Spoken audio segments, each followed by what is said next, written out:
Armenian রন্ধনশিল্পীদের মধ্যে ইতিহাস ধরে রাখার প্রবণতা খুবই প্রকট, যার ফলে সময়ের ব্যবধানেও অপরিবর্তিত রয়েছে আর্মেনিয়ান ঐতিহ্যবাহী ও জনপ্রিয় সব ডিশগুলো।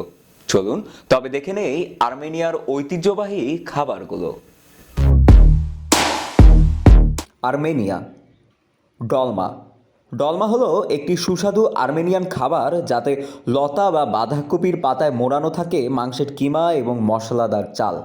তবে এই খাবারটি প্রস্তুত করার জন্য কিছুটা ধৈর্যের প্রয়োজন, কারণ পাতাগুলো প্রথমে সিদ্ধ করে শুকানো হয়। তারপর তৈরি করা হয় গরুর মাংসের কিমা, পেঁয়াজ, চাল এবং টমেটো পেস্টের মিশ্রণ। অতিরিক্ত স্বাদের জন্য তাজা পার্সেলের প্যাকেটে ধনেপাতা এবং ডিল কাটা যোগ করা হয়।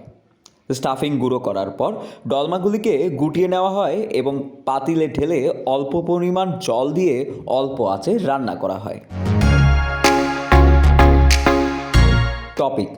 টপিককে বর্ণনা করা যেতে পারে ছোলার ডাম্পলিং হিসাবে। এই খাবারটির একটি সমৃদ্ধ এবং বৈচিত্র্যময় স্বাদ রয়েছে। খাবারটি মূলত ময়দা, আলু, তাহিনি দিয়ে প্রস্তুত করা হয়। আর্মেনিয়ানদের নিকট এই খাবারটি খুবই জনপ্রিয় এবং প্রচলিত।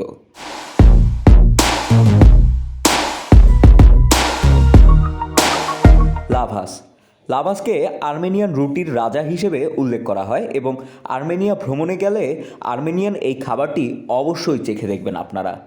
এটি সেখানকার ঐতিহ্যবাহী এবং বেশ জনপ্রিয় একটি ফ্ল্যাট ব্রেড। মোটামুটি দেশটির সব ধরনের ছোট বড় রেস্তোরাঁর টেবিলেই এটি পরিবেশন করা হয়। তবে এই খাবারটি বানাতে প্রয়োজন দক্ষ রাঁধুনি।